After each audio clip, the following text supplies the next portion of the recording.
সময় ঘটে যেতে পারে মারাত্মক ধরনের একটি দুর্ঘটনা, জড়ে যেতে পারে কয়েকটি তাজা প্রাণ, খালি হয়ে যেতে পারে অনেক মায়ের কোল। আসসালামু আলাইকুম সুপ্রিয় দর্শক, আমি এই কেমন আছি আপনার লগে। আসসালামু আলাইকুম। এমকে টিভি মানিককুনা। আমরা এই মুহূর্তে আছি মানিককুনা বড়খাল ব্রিজের উপরে। প্রায় এক যুগ ধরে যে ব্রিজটি অনেক অবহেলিত, অনেক ঝুঁকিপূর্ণ একটি ব্রিজ আমাদের ফেঞ্চুগঞ্জ উপজেলার ৫ নং উত্তর ফেঞ্চুগঞ্জ ইউনিয়নের ৬ নং ওয়ার্ড মানিককুনা গ্রামের বাদেশ্বর টু ফেঞ্চুগঞ্জ যে রোড রয়েছে, এই রোডের ব্রিজের এক যুগ ধরে নাজেহাল অবস্থা। কারোর চোখে পড়ছে না, কারণ নজরে যাচ্ছে না ব্রিজটি। হঠাৎ একটি হয়তোবা মারাত্মক ধরনের দুর্ঘটনা ঘটে যেতে পারে এই ব্রিজের উপরে। আপনারা দেখতে পাচ্ছেন ব্রিজের প্রায় সব অংশই মারাত্মকভাবে ঝুঁকিপূর্ণ। ব্রিজের যে গার্ডওয়াল আছে এটাও ঝুঁকিপূর্ণ। এছাড়াও ব্রিজের মধ্যখানে অনেক বড় বড় গর্ত, যা বারবার রিপেয়ারিং করা হয়েছে, কিন্তু এটি পূর্ণ নির্মাণ কাজ এখনো কেন হচ্ছে না তা আমাদের জানা নেই। বর্তমানে বাংলাদেশের প্রচুর উন্নয়ন হচ্ছে তা আমরা জানি, কিন্তু এই মানিককুনা গ্রামের এই ব্রিজটি প্রায় এক যুগ ধরেই অবহেলিত। শত শত গাড়ি যাচ্ছে প্রতিদিন এই ব্রিজের উপর দিয়ে, এর সাথে সাথে হাজার হাজার মানুষ প্রতিদিন যাত্রা করছে এই ব্রিজের উপর দিয়ে ঝুঁকিপূর্ণভাবে। না জানিয়ে আল্লাহ না করুক হঠাৎ একদিন হয়তো বা মারাত্মক ধরনের দুর্ঘটনা ঘটে যেতে পারে এই ব্রিজের উপরে।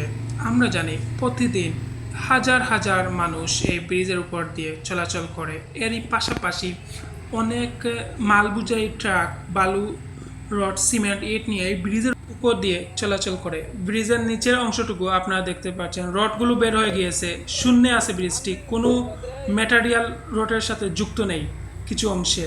এবং ব্রিজের উপরে অনেক বড় গর্ত রিপেয়ারিং করা হয়েছে, যে এই স্থানগুলোতে অনেক বড় বড় গর্ত হয়ে গিয়েছে এবং অনেক গাড়ি এই গর্তে আটকা পড়ে যায়। যে কোনো সময়, যে কোনো মুহূর্তে মারাত্মক ধরনের যে কোনো দুর্ঘটনা ঘটে যেতে পারে। এই ব্রিজের উপরে চলে যেতে পারে কয়েকটি তাজা প্রাণ, খালি হয়ে যেতে পারে অনেক মায়ের বুক। আমরা জানতে পেরেছি যে এই ব্রিজটি টেন্ডার হয়ে গিয়েছে, কিন্তু কেন এখনো কাজটি শুরু হয়নি তা আমাদের জানা নেই। এই ভিডিওর মাধ্যমে আমি আমাদের সিলেট ৩ আসনের মাননীয় সংসদ সদস্য জনাব হাবিবুর রহমান হাবিব সাহেবের দৃষ্টি আকর্ষণ করে বলছি, আপনি যত তাড়াতাড়ি পারেন এই ব্রিজের কাজটি শুরু করে দেন। তা না হলে ফেঞ্চুগঞ্জের গার্লিসলা ব্রিজে যেভাবে একটি মালবোঝাই ট্রাক দুর্ঘটনার শিকার হয়েছিল, এর থেকেও মারাত্মক ধরনের একটি দুর্ঘটনার শিকার হতে পারে মানিককুনা ব্রিজ। কারণ এখানে প্রতিনিয়ত প্রতি মিনিটে যাত্রী বোঝাই অনেক যানবাহন চলাচল করে। এখানে যদি কোনো দুর্ঘটনা ঘটে তাহলে অনেক যান জড়ে যেতে পারে এই ব্রিজের উপর।